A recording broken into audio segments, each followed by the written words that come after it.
I'm Olivia Jenkins, 34 years old, and 15 years ago my father threw me out of our home when he discovered I was pregnant. "What have you done?" he shouted, his face contorted with rage and disappointment. What my family never knew was the heartbreaking truth behind my pregnancy. They chose judgment over understanding, cruelty over compassion. Now, after 15 years of silence, they're coming to visit me and my son. They have no idea what awaits them, how their worlds will shatter when they see what their rejection created.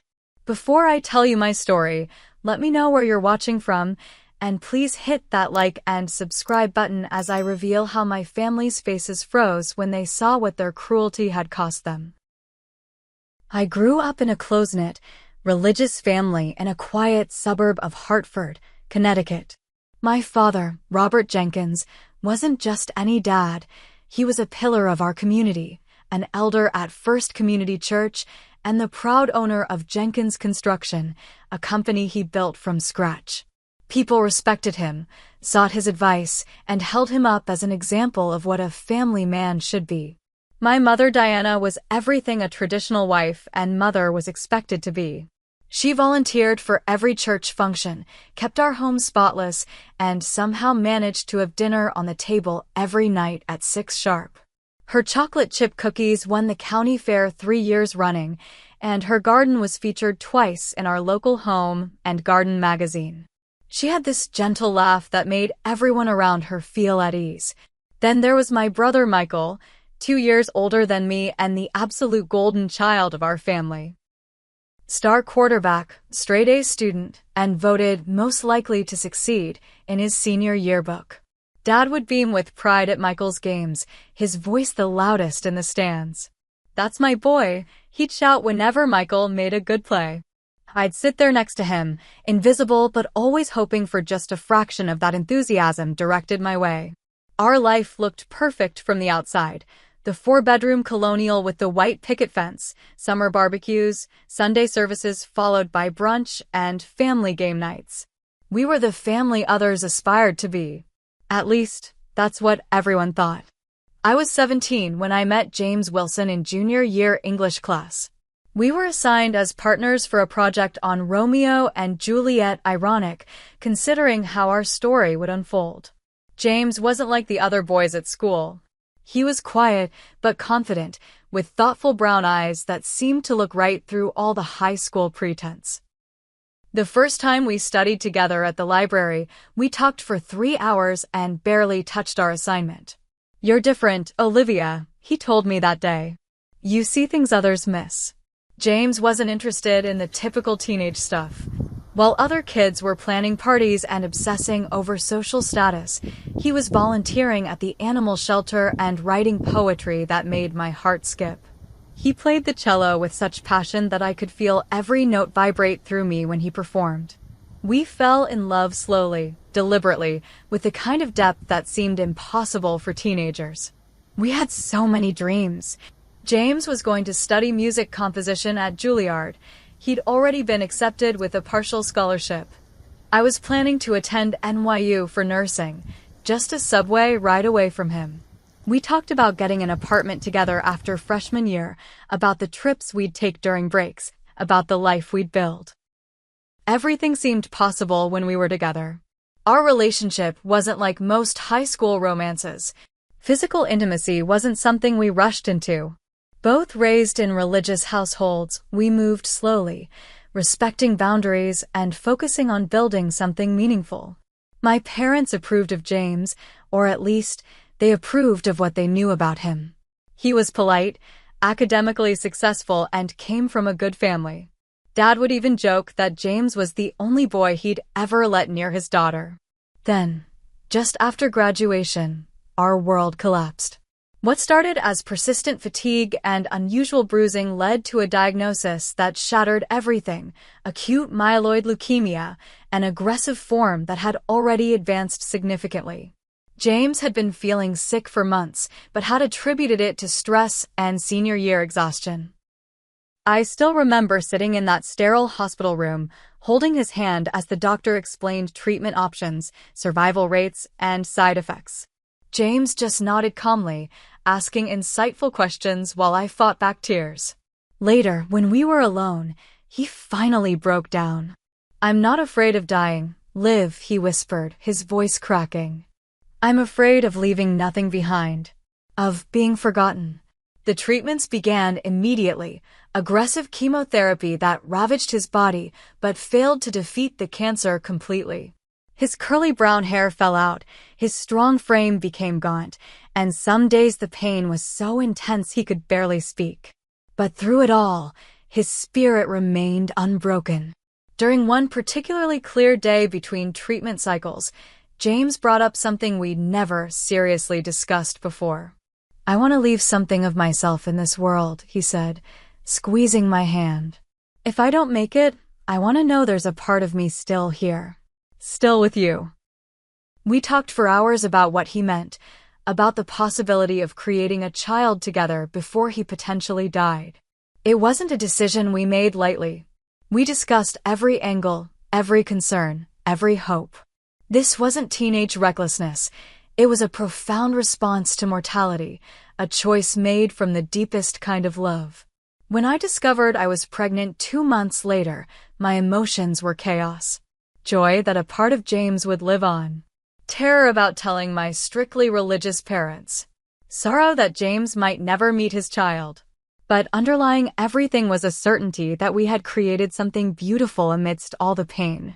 I planned to tell my parents after figuring out exactly how to explain, to help them understand this wasn't about rebellion or poor choices, but about love and legacy in the face of devastating loss. I wanted James with me when I told them, once he was stronger after his latest round of treatment. But before I could find the right moment, I received the call that would further shatter my world. James had collapsed at home and was being rushed back to the hospital. By the time I arrived, he was unconscious, his body finally buckling under the strain of fighting for so long. Standing in the ICU, watching machines breathe for the boy I loved, I realized my careful plans would need to change. What I didn't know then was just how dramatically everything was about to fall apart. I never got the chance to tell my parents about my pregnancy on my own terms. Instead, my mother Diana found the pregnancy test while cleaning my bathroom, a positive test I had hidden at the back of my vanity drawer, wrapped in tissue paper. I had been waiting for the right moment, for James to be stable enough to face my family together. That evening, I came home from the hospital to find my parents sitting rigidly at our dining room table. The overhead light cast harsh shadows across their faces, making them look like strangers. The pregnancy test lay between them like evidence at a trial. "Sit down, Olivia," my father said, his voice eerily calm. I knew that tone, the one he used when his anger ran too deep for shouting. I sat, my hands trembling beneath the table. Before I could speak, before I could explain about James's cancer or the love behind our decision, my father erupted. "What have you done?" he shouted, slamming his fist on the table so hard the china jumped. "After everything we've taught you? After all the values we've instilled? You throw it all away for what? Some teenage rebellion." "Dad, please," I tried to interject. "It's not what you think. James is. James." My mother finally spoke, her voice thin and reedy. "He's involved in this? We welcomed him into our home. We trusted him with our daughter. You've brought shame to this family," my father continued, his face flushing deep red. "To our church. What will people say? The elder's daughter, pregnant out of wedlock." I tried again. "If you would just listen." "No, you listen," he cut me off. "You have 2 choices. You fix this problem, or you leave this house. I will not have this sinful behavior under my roof." The words hit me like physical blows. Fix this problem. As if my baby, James's baby, the piece of him that would live on, was nothing more than an inconvenient mistake to be erased. "I can't do that," I whispered, tears streaming down my face. "I won't do that. James is dying. This baby might be all that's left of him." For a moment, something flickered across my father's face, confusion, perhaps, or the first hint of understanding.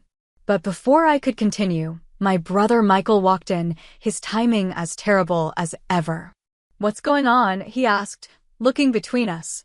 "Your sister is pregnant," my father announced flatly, "and apparently thinks keeping it is the right decision." Michael's eyes widened, then narrowed as he looked at me. "Seriously, Olivia? How could you be so selfish? Do you have any idea what this will do to Mom and Dad's reputation? To the business?" His betrayal stung worse than I expected. Michael and I had never been especially close, but I'd always believed he would have my back when it truly mattered. Instead, he sided instantly with our parents, more concerned about reputation than my well-being. Throughout this entire confrontation, my mother remained mostly silent. Her silence hurt more than my father's yelling or Michael's accusations. She just sat there, occasionally dabbing at her eyes with a tissue, offering no defense or comfort. The mother who had once bandaged my scraped knees and held me through childhood nightmares couldn't even look me in the eye. "James has leukemia," I finally managed to say into the hostile silence. "He's dying. He might not live to see the birth. This baby is his legacy, his last wish. If you would just come to the hospital with me, talk to his doctors, you'd understand." "Enough excuses," my father interrupted. "Your choices are clear. Fix the situation or find somewhere else to live." I left the table in tears, retreating to my bedroom to call James's parents. They had been so supportive throughout his illness, practically becoming my second family during the long hospital stays. When I told them what had happened, they immediately offered me their guest room for as long as I needed it. The next morning, I went straight to the hospital. James was awake but weak, his skin yellowish and drawn tight over his cheekbones. I hated to burden him with more stress, but I needed him to know what was happening. "My parents found out about the baby," I told him, holding his fragile hand. "They're making me choose between getting rid of it or leaving home." James closed his eyes, a single tear sliding down his hollow cheek. "I'm so sorry, Liv. This is all my fault." "No," I insisted, wiping away his tear. "This was our decision. A decision made from love." He tried to sit up, wincing with the effort. "Tell them to come here. Let me explain. Let me take responsibility." I shook my head. "They won't listen. Dad's made up his mind." James lay back, exhaustion claiming him again. Just before he drifted off, he squeezed my hand. "Promise me you'll keep our baby safe. Promise me you'll tell them about me someday." "I promise," I whispered, kissing his forehead. Later that day, I returned home to pack my things, hoping to avoid another confrontation. But my father was waiting, sitting stiffly in the living room as if he'd been there for hours. "So you've made your choice," he said. Not a question, but an accusation. "You're the one making choices, Dad," I replied, surprising myself with how steady my voice sounded. "You're choosing your reputation over your daughter and grandchild. Don't you dare turn this around on me," he snapped.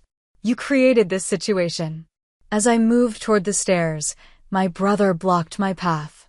"I went through your phone," he announced, his expression a mixture of disgust and self-righteousness. "While you were at the hospital. There are no texts about James having cancer. Nothing about any serious illness."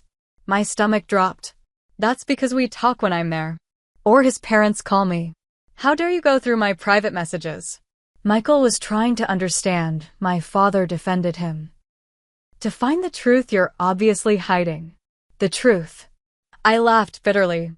"The truth is that none of you has bothered to ask how I feel or to come with me to see James.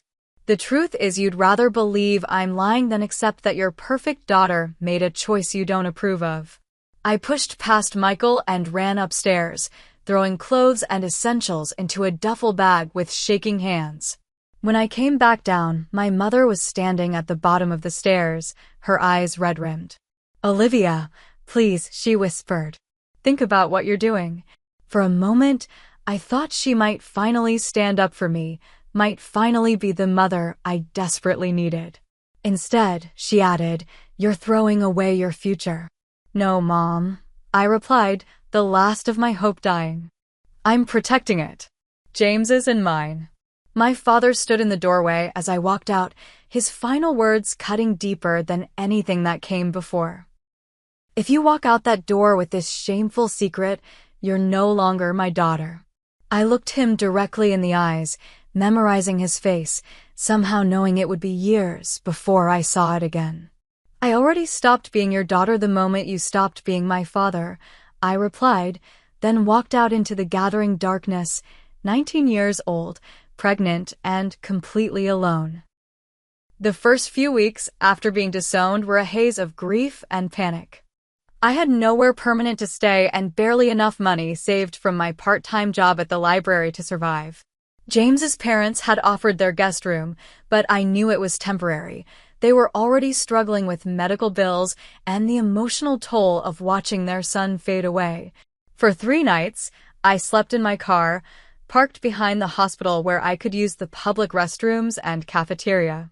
I'd curl up in the back seat, one hand protectively over my still flat stomach, whispering promises to my unborn child that somehow we would make it through. By day, I scrambled to find work, any work, that would hire a pregnant teenager with no college degree and no references.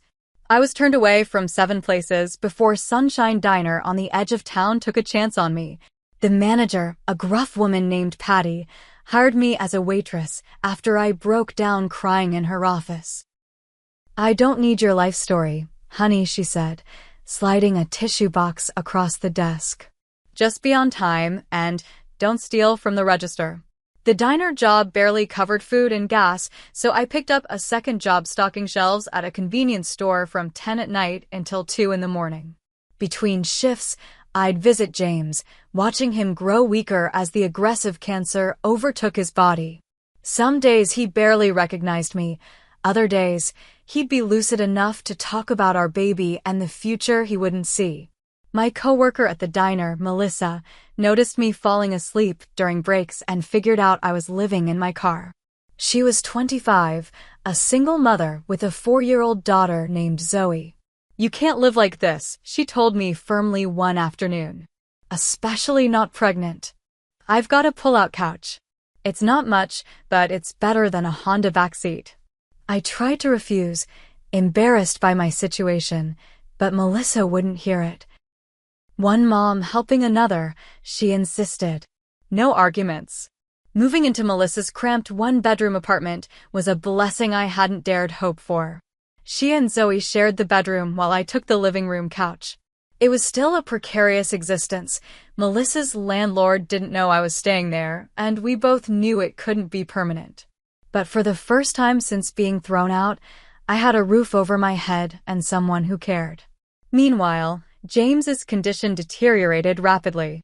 The aggressive chemotherapy that had been his last hope was stopped when his organs began to fail. His parents, Ellen and Thomas Wilson, were models of strength and grace through it all. They never once questioned our decision about the baby, never made me feel judged for my pregnancy. "You're carrying our grandchild," Ellen told me one night as we kept vigil by James's bed. "You're family now, no matter what happens." The contrast between their unconditional acceptance and my own family's rejection was painful beyond words. Sometimes I'd catch myself looking at my phone, hoping for a text or call from my mother or father, some indication they'd had a change of heart. But my phone remained silent except for work calls and hospital updates. The financial reality of our situation became increasingly dire. James had no health insurance beyond the basic coverage his parents had managed to secure, and the experimental treatments they'd pursued had drained their savings. I overheard Thomas talking about a second mortgage on their house, about selling their car to pay for palliative care. When I was 5 months pregnant, the worst happened. I was at the diner, halfway through a double shift, when Ellen called. "You need to come now," she said, her voice breaking. "The doctors don't think he'll make it through the night." I abandoned my tables without explanation, driving to the hospital through a blinding rainstorm that matched my inner turmoil. By the time I arrived, James was conscious, but barely. His breath came in labored gasps, his skin translucent and yellow. The room was filled with machines that beeped and hummed, monitoring the final moments of the boy I loved. "Liv," he whispered when he saw me, his voice so faint I had to lean close to hear. "Feel." He reached a trembling hand toward my now visible baby bump. I guided his fingers to the spot where our child had been kicking. A ghost of a smile touched his lips when he felt the movement. "Strong," he murmured. "Like you." We stayed that way for hours, his hand on my stomach, my hand over his, neither of us acknowledging what was happening. At some point, a nurse brought me a chair so I could sit beside the bed without letting go. Just after midnight, James's eyes found mine with sudden clarity. "Promise me," he said, each word a struggle. "Tell our baby about me. About us. How much I wanted to stay." "I promise," I sobbed. "Every day. They'll know everything about you." With tremendous effort, James reached under his pillow and pulled out a small velvet box. Inside was a delicate silver ring with a small sapphire stone. "My grandmother's," he explained. "Wanted to give you, properly, before." I slipped it onto my finger, too overwhelmed to speak.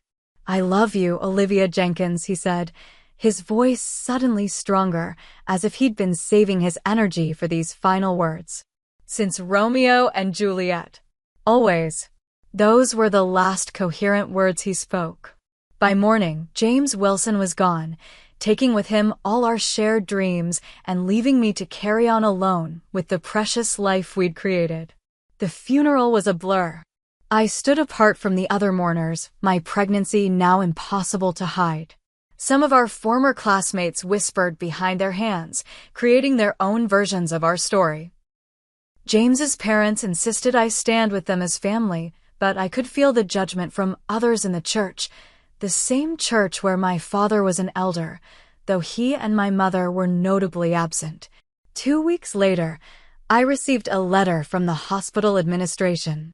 James had participated in an experimental cancer treatment study, and as his next of kin, he had listed me as his fiancée on the paperwork.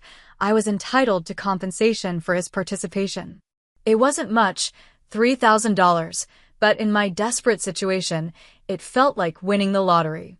Shortly after, I went into premature labor. Alone and terrified, I called Ellen Wilson, who rushed me to the hospital. 26 hours of agonizing labor later, Ethan James Jenkins entered the world, 6 weeks early but fighting hard to survive. He was tiny, just 5 pounds 3 ounces, with a shock of dark hair that was unmistakably James's. The nurses placed him on my chest, this small miracle with his father's chin and my nose, and I made another silent promise. No matter what it took, I would give this child the life his father and I had dreamed of. Ellen and Thomas were there through it all, taking photos, bringing me food, helping with the overwhelming paperwork. But 2 weeks after Ethan's birth, they delivered difficult news. Thomas had been offered a job in Arizona that they couldn't afford to turn down. "We'll send money whenever we can," Ellen promised, tears in her eyes as she held Ethan one last time before their move. "And we'll visit. He's our connection to James." With the Wilsons gone, my support system dwindled to just Melissa, who was fighting her own battles. The compensation money from the hospital study helped briefly, but between baby supplies, food, and contributing to Melissa's rent, it disappeared quickly.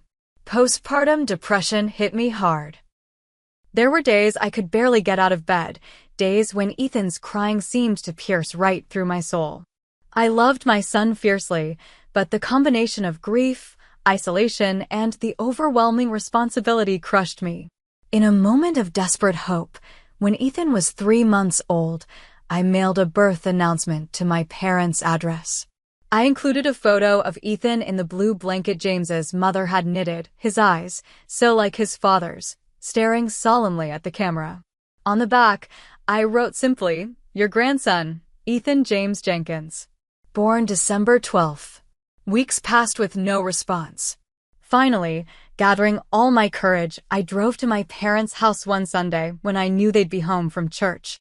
With Ethan bundled in my arms, I walked up the familiar path to the front door, my heart pounding. My father answered. He looked older, gray streaking his dark hair, new lines etched around his mouth. For one breathless moment, I thought I saw recognition in his eyes, perhaps even regret. Then his expression hardened. "We have nothing to say to you," he stated flatly, his gaze deliberately avoiding the baby in my arms. Before I could respond, he closed the door. I stood there on the porch where I'd once played as a child, tears streaming down my face, my son squirming against me. It was then I noticed movement in the living room window, my mother's face, just for a second, before the curtain fell back into place. Walking back to my car, I passed my brother Michael getting out of his own vehicle. Our eyes met, and for a moment, neither of us moved. "Michael," I started, shifting Ethan so he could see his uncle. Michael looked from me to the baby, then over my shoulder at our parents' house. Without a word, he walked past us, pretending I was a stranger. That day marked the true beginning of my understanding that I was entirely on my own.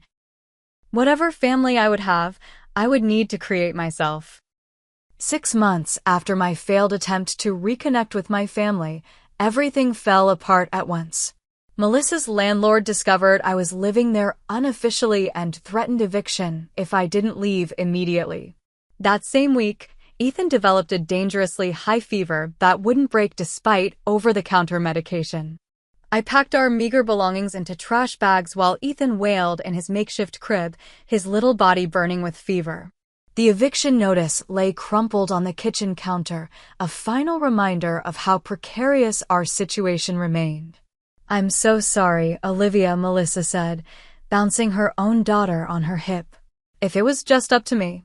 "It's okay," I assured her, though nothing was okay. "You've done more than enough." With nowhere else to go, I loaded Ethan and our belongings into my ancient Honda Civic and drove toward the emergency room. His fever had hit 103 degrees, and his listless whimpering terrified me more than his earlier screaming. Halfway to the hospital, my car made a terrible grinding noise and shuddered to a stop. Smoke billowed from under the hood as I frantically steered to the shoulder. When I tried to restart it, nothing happened. Not even a click. Sitting there on the side of the road, with my sick baby in the back seat, my car dead and nowhere to call home, something inside me finally broke. I put my head against the steering wheel and sobbed, deep, racking cries that came from the very center of my being. It was the culmination of everything: James's death, my family's rejection, the constant struggle to survive, and now the fear that I might lose Ethan too. "I can't do this," I whispered to no one. "I can't do this alone anymore." A tap on my window startled me out of my breakdown. Through my tears, I saw a familiar face, Mrs. Rodriguez, my high school Spanish teacher. I rolled down the window, embarrassment mixing with my desperation. "Olivia? Are you all right?" she asked, her brow furrowed with concern. "I was driving by and recognized your car." "My son is sick," I managed to say. "The car broke down. I was trying to get to the hospital." Mrs. Rodriguez glanced at the back seat where Ethan lay flushed and whimpering. Without hesitation, she opened my passenger door. "Get in my car," she instructed. "I'll take you to the ER. We can deal with your car later." In the emergency room, Mrs. Rodriguez, Carmen, as she insisted I call her, stayed by my side as doctors examined Ethan. The diagnosis was an ear infection that had progressed to a dangerous point. Had we waited much longer, they told me, it could have spread to his brain. While Ethan received antibiotics through and for, Carmen gently extracted my story: the pregnancy, James's death, my family's rejection, and our current homelessness. She listened without judgment, occasionally squeezing my hand or passing me tissues. "You'll stay with me," she announced when I finished, in a tone that brooked no argument. "I have a finished basement with its own bathroom. It's not fancy, but it's clean and safe." "I can't impose like that," I protested weakly. "It's not imposing when it's offered freely," Carmen replied. "Besides, I've been rattling around that house alone since my husband passed. Some life would do it good." That night, once Ethan was stabilized and released, Carmen drove us to her modest Cape Cod-style home. The basement she mentioned was surprisingly cozy, with a daybed, a portable crib she'd somehow acquired during Ethan's treatment, and a small sitting area. "This is temporary," she told me as she showed me around. "Just until you get back on your feet." But temporary doesn't mean rushed. Carmen's kindness was the turning point I hadn't dared hope for. With a safe place to live and reliable childcare, she insisted on watching Ethan while I worked. I could finally look beyond mere survival. "You're smart, Olivia," Carmen told me one evening as we shared dinner. "Too smart to be stuck in dead-end jobs forever. What about going back to school?" The idea seemed impossible at first. College had been the dream I'd abandoned when life collapsed around me. But Carmen was persistent. She helped me research online nursing programs, assisted with financial aid applications, and worked out a schedule that would allow me to study while still earning enough to support Ethan. "Your dream of becoming a nurse doesn't have to die with James," she said. "Maybe it's even more important now." Slowly, painstakingly, I built a new vision for our future. I enrolled in community college nursing prerequisites, worked evening shifts at an assisted living facility that paid better than the diner, and cherished every moment with my growing son. Ethan was thriving under the stable routine and extra love from Grandma Carmen, as she called herself. 6 months into this new chapter, another unexpected turn occurred. A certified letter arrived addressed to me. It was from a law firm I didn't recognize, requesting I contact them regarding the estate of James Wilson. Confused and slightly alarmed, I called the number listed. The attorney who answered explained that James had taken out a small life insurance policy during his brief period of remission, naming me and our then-unborn child as beneficiaries. Additionally, because James had participated in the experimental treatment trial until his death, his contribution to the resulting research had entitled Ethan to a medical trust fund. The pharmaceutical company developed a breakthrough treatment based partly on data from your fiancé's case, the lawyer explained. As part of their ethics agreement, they've established trust funds for the children of deceased participants. It's not accessible until Ethan turns 18, except for educational expenses, but it will cover his college completely.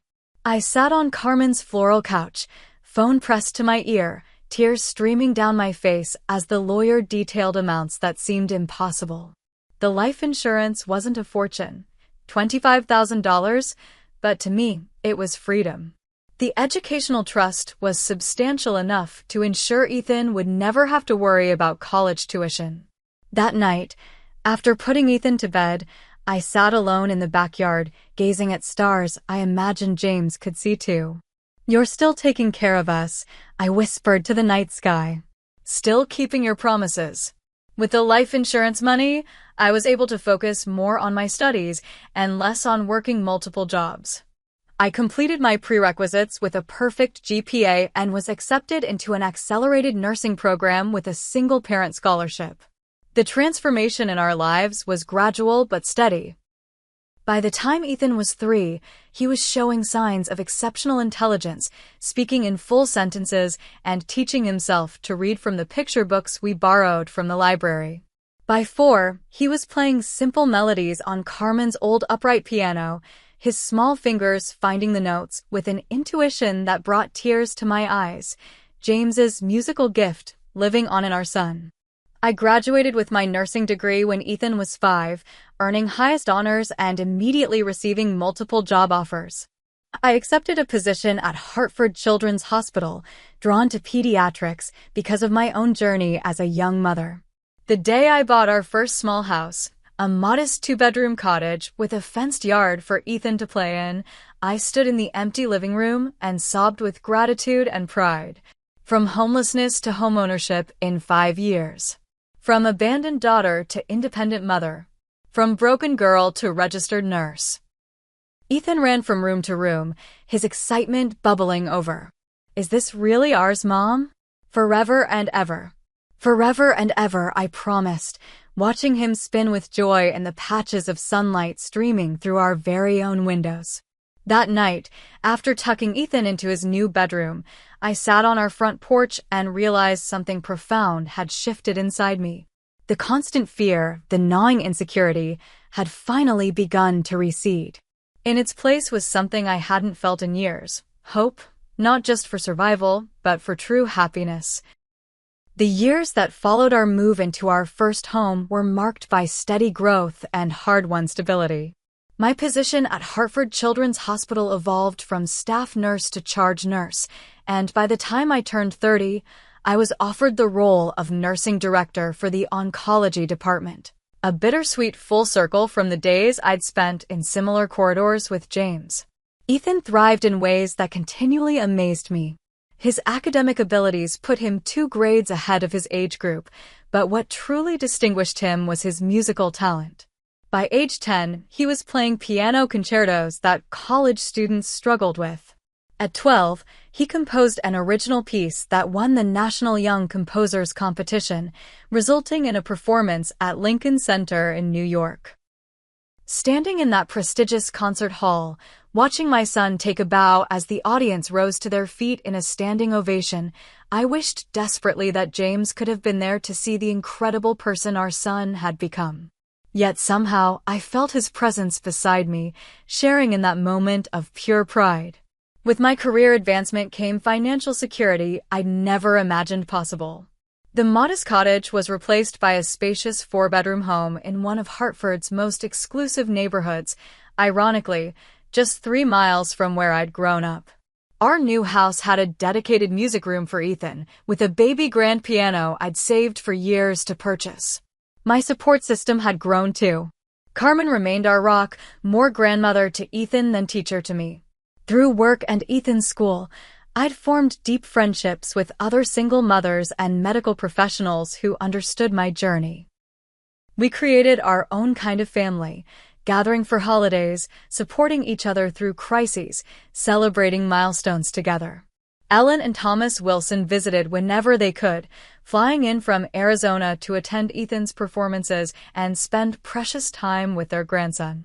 They brought stories and photos of James that helped keep his memory alive for Ethan, who treasured every detail about the father he'd never met. "He is James's hands," Ellen would say, watching Ethan play piano. Those long fingers were made for music. In the spring of Ethan's 12th year, something unexpected happened that would once again alter the course of our lives.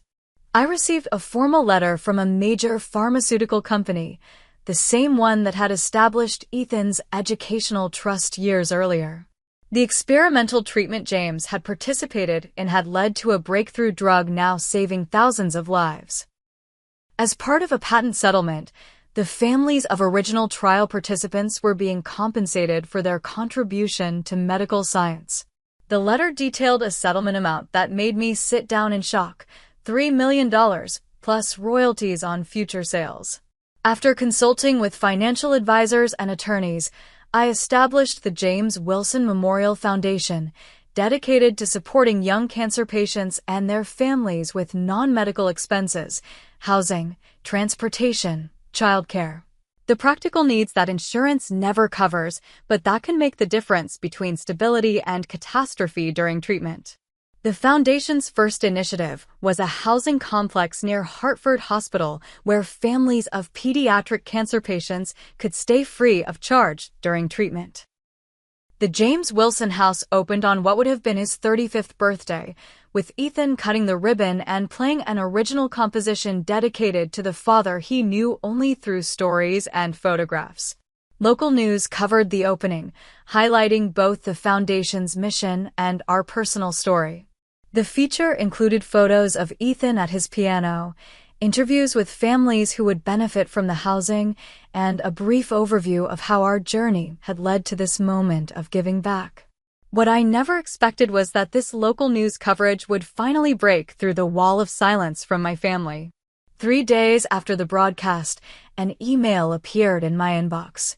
The sender, Michael Jenkins, my brother. "I saw you on the news," his message began. "I've wanted to reach out for years, but didn't know how. Mom and Dad saw it too. Dad's had some health problems recently, and seeing you and Ethan, it affected him. They want to meet him, their grandson. Would you consider allowing a visit? I stared at the screen for a long time, emotions warring within me. Anger at the years of rejection. Hesitation about allowing people who had hurt me so deeply back into our lives. Curiosity about what had finally changed their minds. And beneath it all, a small, persistent whisper of the girl who had once desperately wanted her family's love and approval. After several days of consideration and a long conversation with my therapist, a support I'd maintained throughout our journey, I replied to Michael. I wouldn't deny Ethan the chance to know his family, but there would need to be clear boundaries and honest conversations first. A cautious email exchange with Michael revealed that our parents had indeed changed over the years. My father had suffered a heart attack the previous year, a brush with mortality that had softened his rigid perspectives. My mother, according to Michael, had never stopped grieving the loss of her relationship with me, keeping a secret album of news clippings whenever my name appeared in hospital announcements or community events. They were wrong, Michael wrote in one message. They know that now. Dad especially. He talks about you when he thinks no one is listening, about how proud he is of what you've accomplished on your own. We arranged for them to visit our home the following month. I spent weeks preparing, not just the house, but myself and Ethan as well. I explained to my son, now old enough to understand complex family dynamics, about the grandparents he had never met and why they had been absent from our lives. Are they bad people? He asked with the direct simplicity of children. No, I answered after careful thought. They're people who made bad choices because they were afraid and stuck in old ways of thinking. But people can change, and we're going to see if they have. As the day of their visit approached, I alternated between anxiety and a strange calm. The life I had built was solid, successful, and fulfilling. Whatever happened with my family of origin, Ethan and I would be okay. This realization gave me a strength I hadn't possessed during our last encounter, the strength that comes from knowing your own worth. The day my family was scheduled to visit, I found myself rearranging flowers for the third time, smoothing invisible wrinkles from sofa cushions, and checking the oven though lunch wouldn't be served for hours. Ethan watched my nervous energy with amusement. Mom, the house is perfect, he said, placing his hand on my arm. And so are we. His maturity at 13 sometimes took my breath away. In many ways, he'd had to grow up faster than other children, aware from an early age of our complicated history and the absence of traditional family structures in his life. Yet rather than making him bitter, these challenges had fostered in him an extraordinary empathy and wisdom. At precisely noon, a car pulled into our circular driveway. From the window, I watched my parents and brother emerge, their movements hesitant as they took in the impressive facade of our home. My father looked much older than his 62 years, leaning heavily on a cane, his once commanding presence diminished. My mother appeared frozen in time, her hair still the same styled bob, though now completely gray. Michael stood between them, clearly the physical support they both needed.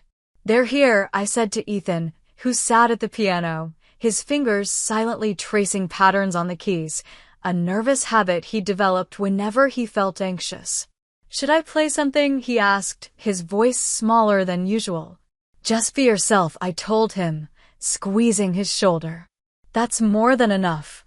I opened the front door before they could ring the bell, wanting to control this first moment of reunion.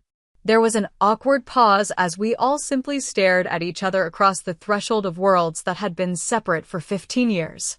Olivia, my mother finally whispered, her eyes filling with tears. You look beautiful. Please come in, I replied, neither accepting nor rejecting the compliment, stepping aside to allow them entry. They filed into the grand foyer with its sweeping staircase and crystal chandelier, their eyes widening as they took in the evidence of our success. On the wall hung Ethan's awards and certificates, alongside photographs of our life. Ethan at his piano recitals, the two of us on vacation in France, the opening of the James Wilson house. Prominently displayed among these was a professional portrait of James from before his illness, his smile radiant and full of the life that had been cut short. My father's gaze locked on this photo, his complexion paling noticeably. "Is that?" he began. "James Wilson," I confirmed. "Ethan's father." As if on cue, Ethan stepped into the foyer from the adjacent music room. The effect on my family was immediate and profound. My mother gasped audibly, her hand flying to her mouth. My father seemed to sway slightly, gripping his cane tighter. Even Michael, who had seen photos of Ethan from the news coverage, looked stunned. The reason was obvious to anyone with eyes. Ethan at 13 was the spitting image of James at the same age, the same soulful brown eyes, the same defined jawline, even the same way of standing with his weight shifted slightly to one side. The only features he seemed to have inherited from me were my straight nose and the dimple in his left cheek when he offered a tentative smile. "Hello," he said politely, extending his hand the way I'd taught him. "I'm Ethan Jenkins. It's nice to meet you." My father moved forward first, his hand trembling slightly as he took Ethan's. "I'm Robert," he said, his voice thick with emotion. "Your grandfather." The simple introduction, acknowledging the relationship he had denied for so long, nearly broke my carefully maintained composure. My mother stepped forward next, tears now flowing freely down her cheeks. "I'm Diana," she managed. "Your grandmother. May I hug you?" Ethan looked to me for guidance. I nodded slightly, leaving the choice to him. He stepped forward and allowed my mother to embrace him awkwardly, patting her back in the endearingly formal way teenagers do when unsure about physical affection. "Let's sit down," I suggested, leading everyone to the living room with its wall of windows overlooking the garden. "We have a lot to talk about." Once seated, an uncomfortable silence descended. Ethan, sensing the tension, spoke first. "Would you like to hear me play something?" he offered. "Mom says music makes difficult conversations easier." Without waiting for a response, he moved to the piano in the corner of the room and began to play, not one of the complex classical pieces he had mastered, but a simple, haunting melody he had composed himself. The notes filled the room, creating a soundtrack to the emotional scene unfolding. "James played cello," I said quietly as Ethan continued. "He was accepted to Juilliard before he got sick." "Sick?" My father repeated, the question hanging heavy in the air. It was time for the truth they had refused to hear 15 years ago. With Ethan's music as a backdrop, I finally told them everything. About James's leukemia diagnosis after graduation, about his fear of leaving nothing behind, about our decision to create a child together before he died, about his final days and the promises we made to each other. He never got to meet Ethan, I concluded, my voice steady despite the pain of recounting these memories. He died knowing he was leaving us a piece of himself, but not knowing if we would be okay. My father's face had transformed during my story, the stern patriarch replaced by a broken man confronting the magnitude of his mistake. My mother sobbed quietly into a handkerchief, occasionally looking up at Ethan at the piano as if trying to memorize his features. "We didn't know," my father finally said, his voice barely audible. "About the cancer. We thought." "I tried to tell you," I replied without accusation, simply stating fact. "Multiple times. You wouldn't listen." "No," he acknowledged, lowering his head. "We wouldn't." Michael, who had been silent until now, leaned forward. "When I went through your phone that day, I was looking for proof you were lying. I wanted you to be lying because it was easier than accepting what was happening. I didn't find texts about James's illness, so I convinced myself and Mom and Dad that you were making it up." "What happened after?" my mother asked, her voice small. After you left?" I told them then about the struggles, the nights in my car, the multiple jobs, the premature birth, the desperate poverty. I told them about James's parents' kindness and their eventual move to Arizona. About Mrs. Rodriguez finding me broken down on the side of the road with a feverish baby. about slowly rebuilding a life through education, hard work, and the unexpected blessing of James's life insurance and the pharmaceutical settlement. Throughout my account, I noticed my father growing increasingly pale, his breathing labored. When I described standing on their doorstep with baby Ethan only to be turned away, he closed his eyes as if in physical pain. I remember that day, my mother interjected, her voice thick with regret. "I saw you through the window. I wanted to run out to see my grandson, but I was a coward. And I walked past you like you were a stranger," Michael added. "My own sister and nephew." Ethan had stopped playing and now sat beside me on the sofa, his hand finding mine. His presence gave me strength to ask the question that had lingered for 15 years. "Why now?" I asked simply. "Why reach out after all this time?" My father cleared his throat, his eyes watery. "The heart attack last year, it makes you think about what matters. What you've lost. What you might never get to make right." He paused, struggling visibly. "Then we saw you on the news, with the foundation named for James, and Ethan playing the piano. I realized what my pride had cost us all. Years we can never get back." "We're not asking for forgiveness," my mother added quickly. "We don't deserve that. We just wanted a chance to meet Ethan, to acknowledge our terrible mistake, and to tell you how incredibly proud we are of the woman you've become, without any help from us." I felt Ethan squeeze my hand, a silent show of support. "I didn't do it completely alone," I corrected gently. "James's parents helped when they could. Mrs. Rodriguez gave us a home when we had nothing. Friends became family when my own family wasn't there. And you had me," Ethan added with a small smile. "Yes," I agreed, returning his smile. "I always had you." An awkward silence fell again, broken when Ethan stood suddenly. "I'm going to get the photo albums," he announced. "You should see what you missed." Once he left the room, I addressed my family directly. "I'm willing to try building a relationship moving forward, but there need to be boundaries. Ethan is my priority. He's known about you his whole life, but he's also known why you weren't in our lives. If you want to be grandparents and uncle to him now, it needs to be consistent and unconditional." "Anything," my father said immediately. "Whatever terms you set. We'll start slow," I decided. "Dinners, occasional visits. We'll see how it goes."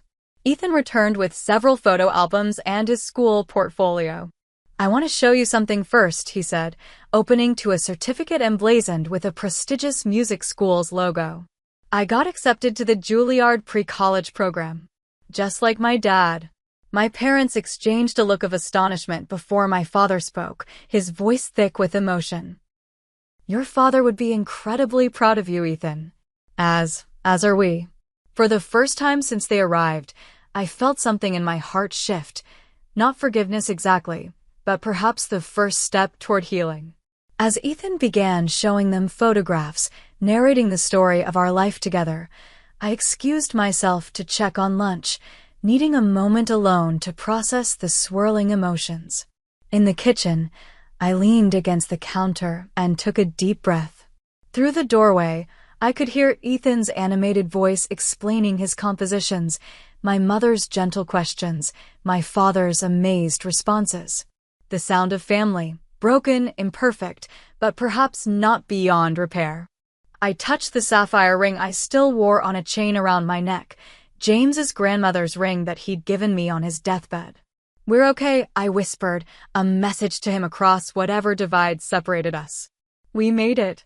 And maybe, just maybe, our family is finding its way back to us too." The months following that first difficult reunion brought gradual, cautious steps toward rebuilding family connections. I maintained firm boundaries, refusing to pretend the past hadn't happened while still allowing space for new relationships to form. My parents and brother earned their places in our lives slowly, through consistent presence and genuine effort. Our first Thanksgiving together was awkward, but meaningful.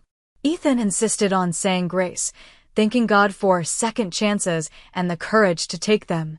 Around the table sat not only my parents and brother, but also Mrs. Rodriguez, colleagues from the hospital who had become dear friends, and James's parents who had flown in specially for the occasion.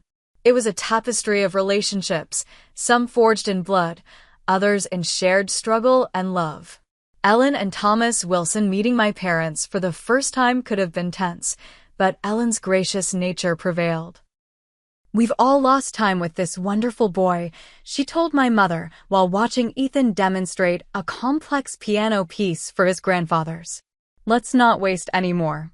Family therapy became part of our journey, sometimes just me and my parents, sometimes including Ethan or Michael. In those sessions, painful truths were spoken aloud that had festered in silence for years. I was more concerned with what the church elders would think than with what my daughter needed, my father admitted during one particularly raw session. "I chose reputation over love, and it was the greatest mistake of my life." My mother revealed that she had kept a secret box of newspaper clippings about me, graduation announcements from nursing school, community awards, anything she could find that mentioned my name. "I was too weak to stand up to your father then," she confessed. "But I never stopped loving you or wondering about my grandson." These admissions didn't erase the pain of abandonment, but they helped me understand that my parents were deeply flawed humans who had made terrible choices, not monsters incapable of love. This understanding was crucial to my own healing. My relationship with Michael evolved more quickly than with my parents. As adults, we discovered common ground we'd never found as children. His wife and 3 daughters welcomed Ethan as cousin and nephew, creating the extended family connections he had always longed for. Through all these developments, I maintained the life and independence I had built. My career continued to advance, with a promotion to Chief Nursing Officer of the Pediatric Hospital. The James Wilson Foundation expanded its reach, opening a second family housing center and establishing a scholarship program for young musicians facing medical challenges. Ethan, now 14, was thriving in the Juilliard pre-college program, commuting to New York City each weekend for intensive training. His composition legacy, inspired by the father he never met, was selected for performance by the New York Philharmonic's Young Composers Showcase, an almost unheard-of honor for someone his age. On the night of the performance, our extended family filled an entire row at Lincoln Center. My parents, frail but determined to be present. Michael and his family. Mrs. Rodriguez. James's parents. My closest friends from work. As Ethan took the stage, looking so much like James that it sometimes stole my breath, I felt the fullness of the journey we had traveled. The piece began with a single, mournful cello note, Ethan's tribute to his father's instrument, before expanding into a complex dialogue between piano and orchestra. The music told our story more eloquently than words ever could. Loss and struggle giving way to resilience, pain transforming into beauty, isolation blossoming into community. As the final notes faded and the audience erupted in applause, I touched the sapphire ring I still wore around my neck on special occasions.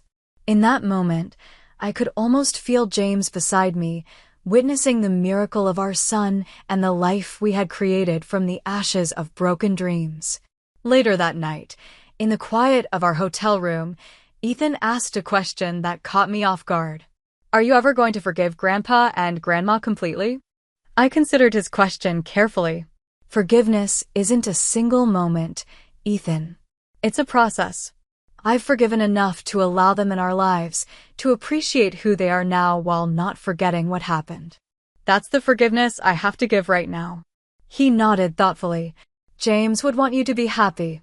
That's what you always tell me about him." "He would," I agreed. "And I am happy. Incredibly happy."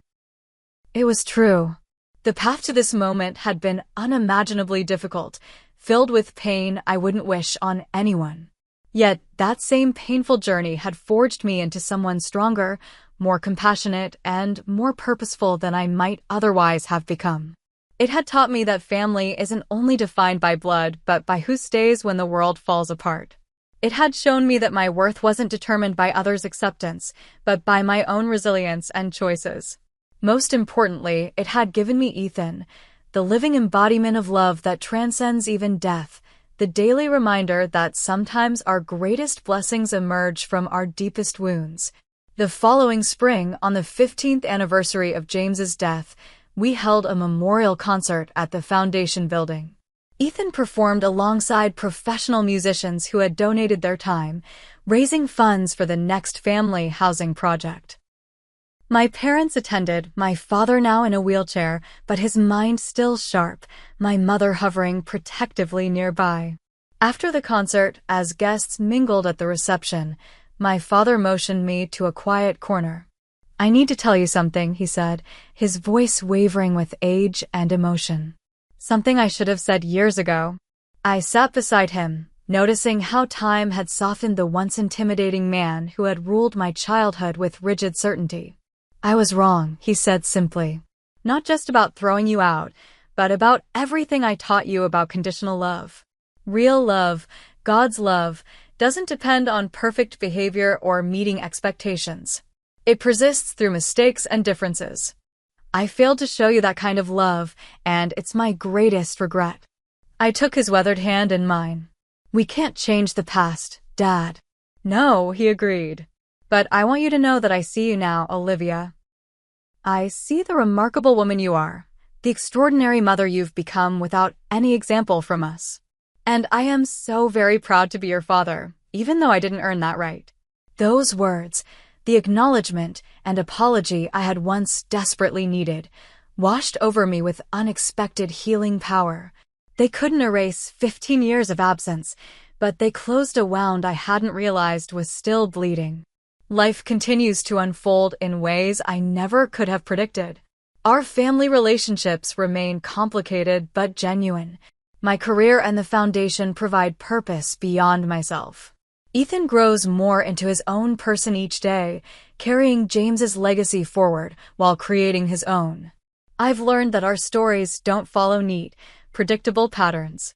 Sometimes the people who should love us unconditionally fail us completely. Sometimes strangers become saviors. Sometimes the worst moments of our lives become the foundation for our greatest strengths. Most importantly, I've learned that we don't have to be defined by who walks away from us, but rather by how we choose to walk forward. Each of us has the power to write our own story, to transform rejection into resilience, abandonment into independence, and pain into purpose. What would your life look like if you chose to define yourself not by who left you behind, but by your own courage to continue? Have you ever experienced a painful rejection that eventually led to unexpected growth? I'd love to hear your stories in the comments below. If this journey resonated with you, please like, subscribe, and share with someone who might need to hear that sometimes our deepest wounds can become our greatest gifts. Thank you for walking this path with me today, and remember, your worth isn't determined by those who couldn't see it, but by your unwavering belief in yourself.